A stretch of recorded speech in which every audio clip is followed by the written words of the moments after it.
Hello, and in today's video we are doing Premier League predictions for match week number 3 of the 2023 to 24 season. That's right, back with score predictions on the channel after what was an intriguing match week 2 last weekend. Some really strange results, and ultimately it was really fascinating to see how things went. So before we do get into my match week 3 predictions, reminder, smash a like on the video and subscribe for more football, Watford FC, Premier League related content.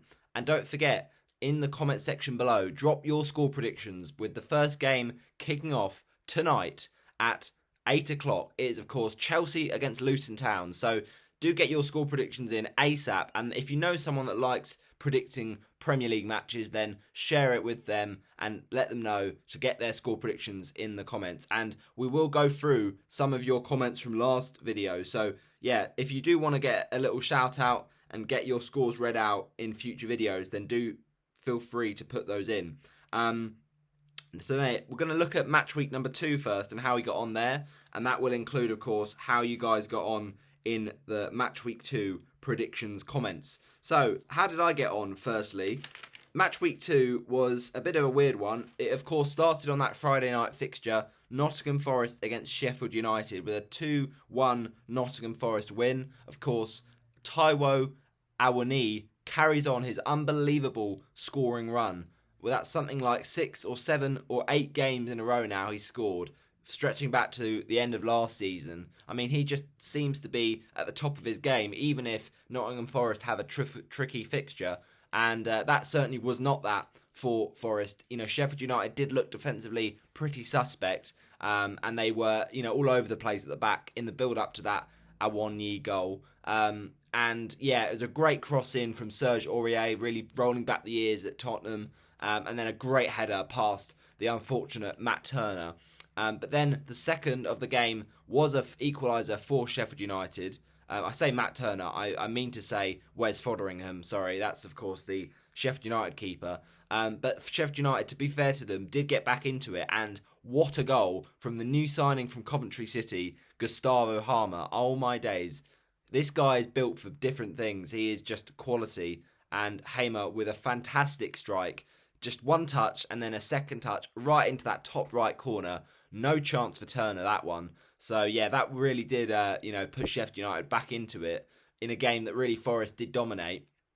But then they had their lead back late on in the game. Again, Serge Aurier with a fantastic cross from the right-hand side. And who pops up but Chris Wood, after he made the deal to stay at Forest after, a few very fleeting appearances for them last season after that move from Newcastle. So yeah, Chris Wood, good to see him finally getting amongst the goals. He's not been, getting many of them. But yeah, that's a crushing defeat for Sheffield United and for, a really, depleted Sheffield United squad. I mean, the way I look at it is I think Paul Heckingbottom has got a lot of business still to do before that window slams shut in around about a week's time. But yeah, they are conceding goals and not scoring enough. And it's not been helped by the fact that, they've sold Iliman and Jai. They've got players like McBurney, who's not quite fit yet. William Osula has looked okay, but he's not been brilliant. And just that midfield has been, not as good without Sander Berger, who's of course gone to Burnley. And now they have Vinny Souza, who, is looked okay, but it's going to take a while for him to get into the swing of things. And, of course, the main problem for them is goals. But they have now looked to be on the verge of bringing in Cameron Archer from Aston Villa. Now, that's a good signing. Obviously, very good for the England under-21s in the recent Euros. But whether or not he can cut it straight away for the Blades, see what I did there, we will have to wait and see. But, yeah, this is a massive, massive game coming up for Sheffield United because, well, I say massive, how much can they keep their goal difference down? Because they face Man City at the weekend. So that's a bit of a scary one. But talking of Manchester clubs, so do Forest at the weekend, going to Old Trafford. But, if you saw about how, they got a goal back at the Emirates, so maybe they can do something. We'll have to see. With how badly Manchester United are playing right now, it's not out of the question that Forest give that one a go. But anyway, I did say to this game, a 1-0 Forest win, so not quite the correct scoreline there. But yeah, still 5 points. We take that for the correct goal difference. Then we said Fulham-Brentford, 2-1 to Brentford. It was, of course, 3-0. Catastrophic performance from Fulham in this game. And, the first goal, mistake from Issa Diop, absolute shocker, and gives Yohan Wissa a, gift wrap present, really.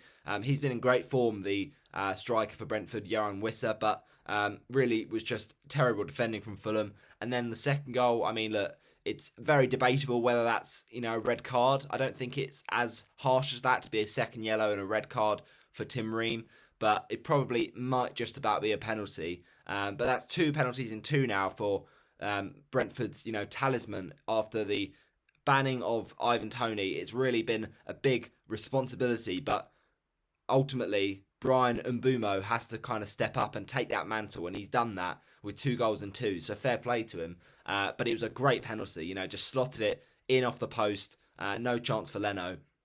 And then he got another one, late on with 10 men. Fulham were a bit stretched, but it was a great cross in from Ayer for Brentford, and then sliding in with the finish, Brian Mbumo yet again. So very, very good result that for Brentford. They look a great side this season. Their performance against Spurs I was really impressed by, and then very, very good against Fulham. So fair play. I didn't get the correct score, but correct result there. Then we've got Liverpool 4, Bournemouth 1 was what I went for. And it was slightly unlucky. It was 3-1 in the end, but the first couple of minutes in, you thought this could be any score for Liverpool because Bournemouth were ripping them to shreds. Their defence, Trent Alexander-Arnold has been so poor defensively in the last kind of few seasons. It's just unbelievable, the drop-off. And Antoine Semenyo with a nice strike. You don't often see many of those. But terrible from Liverpool. But then they did come back into it with Diogo Jota. Also, Luis Diaz carries on his scoring run. He's had a good start to the season, as he did at the start of last season. And then to finish off the game, the third goal from Mohamed Salah, it was a bit of a, wasn't sure it was going to happen sort of thing. A bit of a risky one, because he did, of course, miss that penalty, saved by Neto, but then he followed in the rebound, just about guiding it in. So, look, at the end of the day, good win for Liverpool, but worrying signs in defence for sure. Looking ahead of the next game, though, I only got the 3 points there. We did also get 3 points. I said Wolves 0, Brighton 1. In hindsight, that was very, very silly because I knew how good Brighton were and I knew how bad Wolves were. But I was just really encouraged by Wolves' performance at Old Trafford. I thought they were really unlucky to not score in that game. I know that they often have missed chances, but their performance was... The fact they didn't get anything from that United game, I thought was an absolute joke. They played so well. It was just that final, killer instinct that was missing. It was very much the opposite in this game against Brighton because they didn't look, to have many chances at all in the game. And defensively, Wolves just absolutely imploded in this one. I thought they were quite solid at Old Trafford, but Brighton just cut through them in this one with absolute ease. And what a performance from Kaoru Mitoma. That goal... He just goes past about 4 or 5 Wolves players after getting fouled off the ball. He just runs through them like a bulldozer. And what a finish. What a game from Wolves. From Brighton in this game. They were just looking, once again, irresistible. And they are currently top of the league. It's early days, of course. They'll hope they can maybe do a bit of a Leicester. But they're just playing some fantastic football under Roberto De Zerbi. And doing the Roberto's proud, so I rate that from you, mate. But ultimately, what a win. Surprising to see Joao Pedro benched after he played well against Luton on the opening day. Scored, of course, in his first game for Brighton as well. But he did come off the bench. But ultimately, Julio Enciso, a big news that he is now out injured for Brighton. So, a bit of a nightmare really for them. He looked really good, Enciso, when he started that game. The outside of the pass... outside of the boot assist for that second goal from, I think it was the first one actually, from Solly March, was just outrageous. Some great performances there from Brighton. And Estupiñán yet again, getting the goals. It looks so great. Look, it was 4-1 in the end. I said 1-0, but at least it got the right result. Spurs Man United, I went for a 2-2 draw. I thought this would be really entertaining. I know United didn't look good against Wolves, but I thought they would come out firing, and I thought that the kind of this matchup with Spurs playing quite open at times, that it would suit United on the counter attack. Boy, was I wrong. United looked absolutely awful. Although I have to say, they did have a lot of good chances in the first half, that they were just wasting. Some amazing chances, that amazing Rabona cross from Bruno Fernandes, and Rashford really should have kept the header down. And then a header chance for Fernandes that really, I don't know how he missed it, but the fact is, United were knocking on the door in the first half, didn't take their chances, and then Spurs really controlled it after that. Really impressive performance from Tottenham, who, we have said are going to be open under Ange Postecoglou, but they looked much more solid in defence in this one. And, a first goal in Tottenham colours for Pape Matar Sarr. So, yeah, fair play to him, popping up in the box at the right time. And then the second for Spurs. I mean, look, it's a shambles defensively for Manchester United. Don't know why there was loads of white paper thrown on the pitch. That was dodgy. Don't like that to see that from the fans. But, yeah, ultimately, it was a nice passage of play. And, in came a shot. I think it was possibly Maddison that had the touch on it. I'm not quite sure. But then it came to Davies. He had a shot. It was a kind of slice shot from Davies. And then it went in off the toe of Lisandro Martinez for the own goal. So, yeah, terrible for Manchester United. Great start to the season for Tottenham. It's whether or not now they can keep that up and really get the goals they need, because they have got a few defenders scoring their goals, from Romero to, an own goal. But ultimately, it's interesting to see, with Harry Kane gone now, how will they adapt? Richarlison's not looked great so far. Son has been quite quiet. And they've not really signed any main men. I mean, they've signed that kind of young striker for Spurs, but he's probably one for the future. So it's interesting. How will they get the goals? We'll have to wait and see. But yeah, look, I didn't get that correct result. I'd said a draw, and it was 2-0 Spurs. Then I said City 3, Newcastle 1. A very, very good Newcastle defensive performance, this one. City struggled. I mean, they did create chances for themselves. And look, I've got to say, Phil Foden looked irresistible in this game, really linking up well with Julian Alvarez, and he scored the goal. What a finish it was to get City the lead in that first half. And Haaland had a few really good chances. I mean, looked electric on Friday night against Burnley, scoring those goals in the first few minutes. It was a bit trickier away to, at home to Newcastle, but Haaland did just have one of those days. A few shots dragged wide. He looked lively, but just not quite getting the goal that he always expects from him. But yeah, 3 points for me at least, a correct result. Then I said 2-0 Aston Villa, and this of course was a 4-0 Aston Villa. I thought Villa would win the game, but boy, Everton, they're just so bad still, and they just haven't improved defensively. They still haven't improved going forward. They're still really poor in that department, and Calvert-Lewin, he just can't catch a break. He gets himself, not fit in time for the Fulham game, misses that one, and then into the Aston Villa game, collides with Emi Martinez, and then has a cheekbone injury and looks like he might be out for the next couple of games. So yeah, look, it's a nightmare for Everton, but at least I got the right result there. 3 points for me. And then 2-1 Chelsea against West Ham is what I thought would happen. In the first half, Chelsea looked quite good, I thought, with the performance.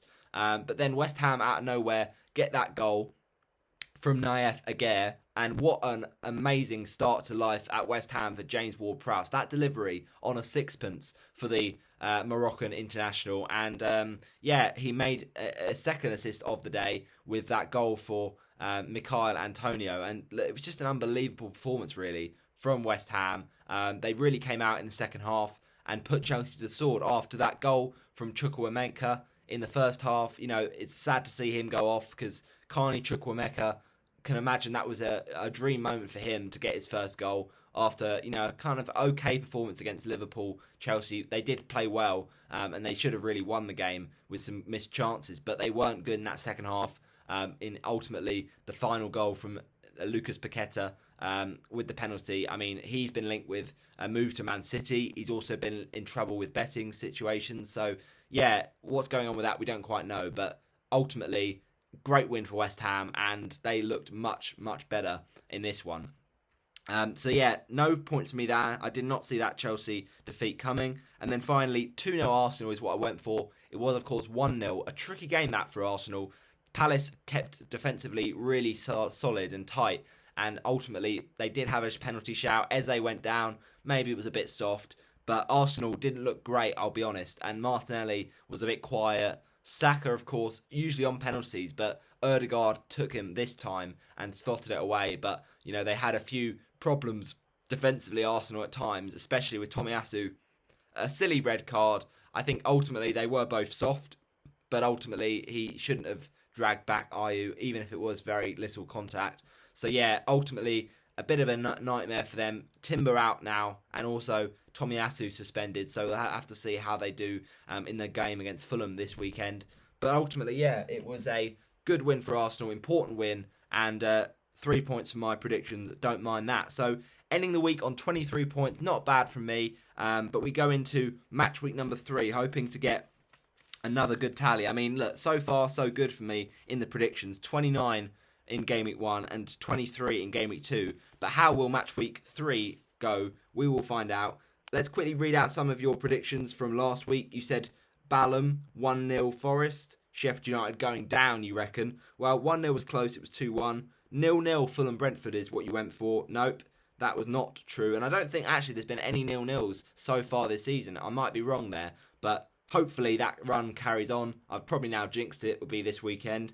Then you said 10-0 Liverpool against Bournemouth. I mean, that is crazy. I know it was 9-0 last season, but with the way Liverpool have been playing this kind of last few weeks, I think 10-0 was a bit crazy. You said 1-0 Brighton against Wolves, just as I did. You said 1-0 Spurs against Manchester United. So you said Son to score. That didn't happen. You said 1-0 Manchester City against Newcastle. So well done. Bang on the money there from you. You said 1-0 Aston Villa against Everton. So, right result. 1-0 Chelsea. 1-0 Palace. Interesting, but no correct result there. So then we look at the rest of them. We had a nice comment here from Gareth Bridges. Thanks for your predictions. You said 2-1 Brentford. That was, of course, the right result, but not correct scoreline. 4-0 Liverpool. So, right number of goals, but Liverpool did, of course, concede.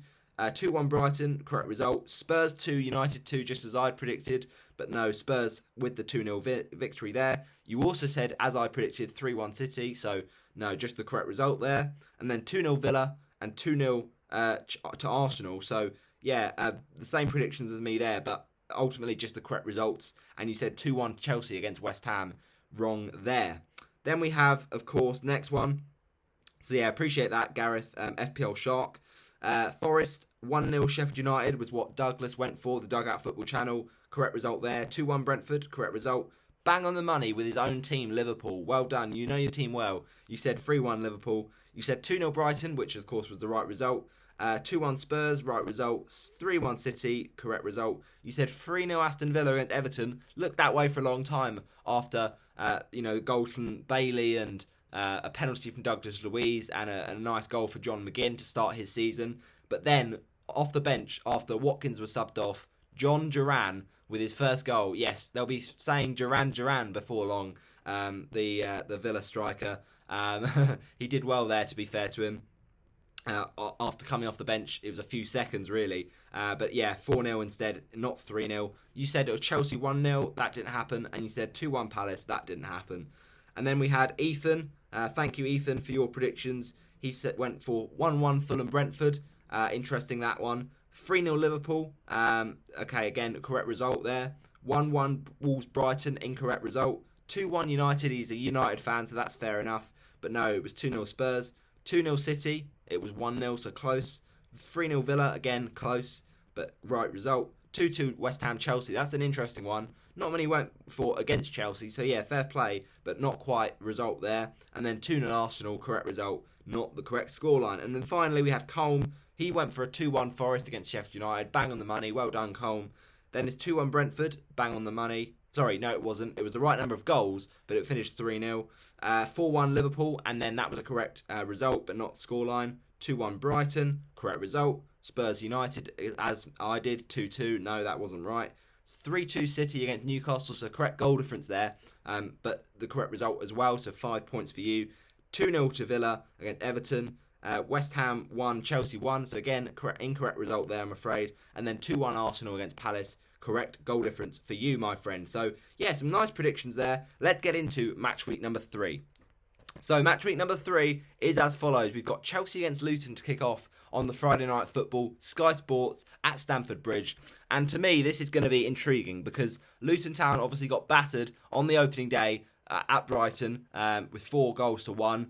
Ultimately, they were struggling, to adjust to life in the Premier League on the first day, but they have had 2 weeks to prepare for this game against Chelsea. So will that be a disadvantage to them? Will they be a bit rusty? Or will that have made them feel more ready and prepared and relaxed for this game? But they are going to struggle, I think, at ground in Stamford Bridge that ultimately there's pressure on Pochettino to do well, but they have a very big squad now after the signings of Moises Caicedo and Romeo Lavia. I mean, there's just crazy money being spent at that club right now, and they have got a lot of players, and they do need to streamline the squad before the window shuts, but they are still some good players there. Now, Enzo Fernandez, of course, did miss that penalty against West Ham, so who will be on the spot kicks for Chelsea, we'll have to see. I think Chelsea, though, did look good at moments in that West Ham game. I know that they fell apart second half defensively. That is a bit of a concern, but I think they had a lot of chances.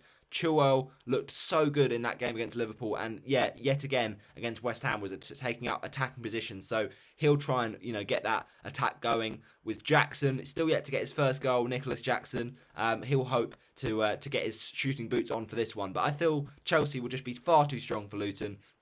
They did score last game against Brighton, but that was a penalty, maybe a contentious one as well. But I feel Chelsea will really put the goals here. I'll say Chelsea 3, Luton 0. And goal scorers on the day, I think first of all, it will be a goal from Enzo Fernandez. Next up, we've got a strike for Chelsea from Conor Gallagher. And the third goal of the game for Chelsea, he's always on that left-hand side, bombing up the wing. It's Ben Chilwell. And now we've got Bournemouth against Tottenham Hotspur as the early kickoff on Saturday. Now, Bournemouth come into this in a interesting run of form. Obviously, you look at it and think, okay, 1 point from 2 games, not ideal for a start to life for Iraola. But the way I look at it is they actually did quite well against Liverpool. They put up a fight, and I don't think they're going to be whipping boys this season, as at points in last season they were a little bit. So I think Spurs won't have it easy here. Spurs did look impressive, though, against Manchester United, but we are waiting to hear whether James Maddison will miss out on this one. He did come off from the Man United game on crutches. It was apparently precautionary, but, there's a good chance he misses this game, so that might be a problem for Spurs, but we'll have to see. Will Lo Celso come in for this, for that reason? Will Pape Sarr be in the midfield yet again? We'll have to wait and see, but Spurs do need to find goals, outside of their defenders. They need some goals from Richarlison. They need some goals from the likes of Heung-min Son, who, has just been a shadow of his former self the last few weeks. So I think it's time Spurs did win this game and got their first away win of the season. Bournemouth 1, Tottenham Hotspur 3. Bournemouth, I think, will actually score first, and they will get their goal from Dominic Solanke, who I thought was really good in the game on the opening day against West Ham. Then we have Tottenham to strike back with a goal from Destiny Udogie. And then the second Spurs goal, I think, will come from Heung-min Son. I think it's time he finally scored. And then the third Spurs goal will go for a strike from, midfielder. That is Pape Matar Sarr. I think it's Sarr. Then it's Arsenal against Fulham. Now, with this one, I see this game being fairly comfortable for Arsenal because Fulham defensively looked a shambles last week, and we'll have to see whether or not they can get the job done here. I think Arsenal ultimately were a bit dogged in their game against Palace. They weren't perfect. They missed a lot of chances through Eddie Nketiah, but now Gabriel Jesus is back in training, so let's wait and see if he gets the nod up front. The Brazilian, who, to be honest, does make that Arsenal attack look much better with Martinelli on that side as well. I think Fulham do need to really keep the goals down, but they also need to get some goals themselves, because only 1 goal in 2 games is not great. And Raul Jimenez, he has got a decent record actually against Arsenal, but you will remember that in this fixture in a few seasons back, he did of course have that horrible injury up at Emirates Stadium, which kind of changed his goal scoring and his career, really, his career path. So hopefully for his sake, he can get back to goal scoring ways. I mean, he did hit the post against Everton on the opening day, so he's come close at times, but I think with Mitrovic now gone, hopefully Jimenez can really get into stride. The way I look at it is with Tomiyasu out and Timber injured, maybe Gabriel does play this game. We'll have to wait and see. He has actually got a great scoring record against Fulham, 3 goals in his last 4 games for the defender. But I think Arsenal, despite all of that, will get the victory, and I think it will be Arsenal 3, Fulham 1. Goal scorer in the game, the first goal for Arsenal, Bukayo Saka. Then Fulham hit back with a goal from the mentioned Raul Jimenez. But then Arsenal's second goal of the game from Gabriel Martinelli. And then the third goal for Arsenal is Martin Ødegaard, who scored, of course, last week.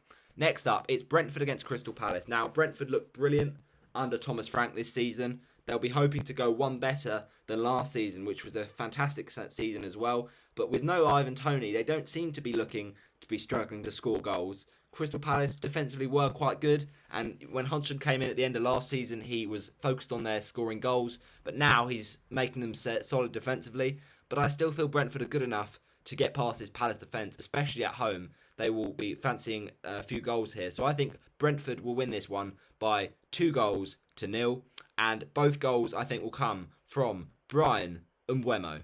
Now, next up, it's Everton against Wolves. I feel this is a massive game at the bottom of the table. Both sides struggling for goals, struggling for clean sheets. I think ultimately Wolves were very, very poor against Brighton, and I didn't expect that after a decent performance against United. Everton were very, very wasteful against Fulham on the opening day, but ultimately they should have had a goal, in my opinion, with that stupid decision to outrule the Tarkowski on Leno. I just never thought that was a foul. But anyway, we move against a bit more of a clinical Aston Villa side. They did get destroyed, and they just don't have anything going forward. And Maupay is just wasteful up front for them, unfortunately. So they need some goals. They need a striker, and I don't see any business that gets me excited for Everton. So I feel that Everton actually will get the win here, but this is only because I think Wolves are in for a really tricky season, but not because I think Everton are going to do well. So I'll say Everton 1, Wolves 0, and the only goal scorer for Everton, I reckon, will be Abdoulaye Doucouré. Okay, next up, we've got Manchester United against Nottingham Forest. Now, for this one, I feel United surely have to get back to winning ways. I mean, the first couple of games have been extremely worrying for their performances, but let's not forget, last season they started the season slow with a couple of defeats. So I think ultimately they will go into this with a better performance, and Nottingham Forest, they are pretty bad away from home. Although they did look good away to Arsenal, I think they ultimately did get dominated for most of that game. So it could again be backs against the wall if Manchester United can click. And could we see a debut here for Rasmus Højlund for Manchester United's new striker? Ultimately, Rashford has been struggling as a number 9 the last couple of games, and maybe that will make Rashford better on the left-hand side. We'll have to wait and see. But with Mason Mount out injured for Manchester United, this could be an interesting one. Let's see how they set up. Maybe a bit of Fred or a bit of Casemiro in the midfield. But I think United can get the job done. 2-1 here to Manchester United, with Forest actually scoring the first goal through Taiwo Awoniyi. Carries on his amazing run because he just keeps scoring. United goal scorers, though, I think Bruno Fernandes will score the first goal for Manchester United. And the second goal for the Red Devils, I think, will be a bit of Rasmus Højlund. Oh, I swear you'll never see anything like this ever again. What a start for Højlund. Welcome to Manchester United. Next up, it's Brighton against West Ham United, and I think this actually will be a very comfortable Brighton win, because as good as West Ham were against Chelsea, I think that was more Chelsea imploding. West Ham, though, I've got to give them credit. They were good, but I just feel this Brighton side is so strong, especially at home, and they look really to be scoring a lot of goals. So I'll say Brighton to win this one by 3-1. I think first goal of the game for Brighton, Pervis Estupiñán, but then West Ham get a goal coming from the midfield maestro, that is Jared Bowen. Then Brighton goal scorers to seal off the win. The second goal for the game of Brighton, João Pedro, and then the third goal for the Seagulls, Kaoru Mitoma. Now it's up between Burnley and Villa. Now this will be fascinating, I think, in terms of a tactical battle, because as I mentioned with Luton, Burnley, after they not playing last week, have got a bit of a week's rest for this, but Aston Villa, they looked very, very good against Everton, I've got to say. So it will be a test of Vincent Kompany. However, the style that Burnley play with this kind of high press, I think it's going to be aggressive, it's going to be, man-to-man, but Aston Villa actually looked very good in their Europa Conference playoff against Hibernian. I know it's Hibernian, but they still played some great football, Aston Villa. And the great thing about Aston Villa, for their point of view, is that they actually are able to lure the opposition forward in the press before then spinning behind and charging into that final third. And I think Lucas Digne looked very good with 3 assists against Hibernian. So will he, cause some trouble for those Burnley defenders? But I think Aston Villa can get the victory. However, I do feel Burnley will score their first goal of the season. Burnley 1, Aston Villa 2. And goal scorers here, I think Ollie Watkins for the first one for Aston Villa. Then Burnley hit back with a goal from their striker, Foster. But then, second goal for Aston Villa, I think will come from, I mentioned him, Lucas Digne. Next up, it's a game between Sheffield United and Manchester City. Now, I do feel this will be a tough game for City. Only joking. I tried to fool you, but it didn't work. No, I think Sheffield United have been quite poor defensively. City have been very, very irresistible. And I know they only won 1-0 last week, but that was Newcastle. This is Sheffield United. The gap is so massive. And I think that Sheffield United will lose a few goals here. Sheffield United 0, Manchester City 3. And City goal scorers, Julian Alvarez will get the first for the Citizens. And then second goal of the game, I think will come from Gvardiol for his first goal in Manchester City blue. And then the final City goal scorer, of course, it's Erling Haaland.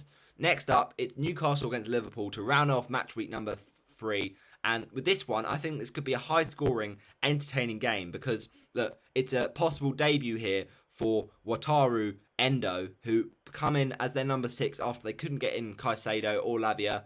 But it's going to be a baptism of fire for the Japanese because, coming in a raucous St James's Park atmosphere, Newcastle have looked really good in their 2 games. I know they narrowly lost last week, but they looked brilliant against Villa. And, Newcastle, they've got those progressive covers and those progressive carries in the midfield.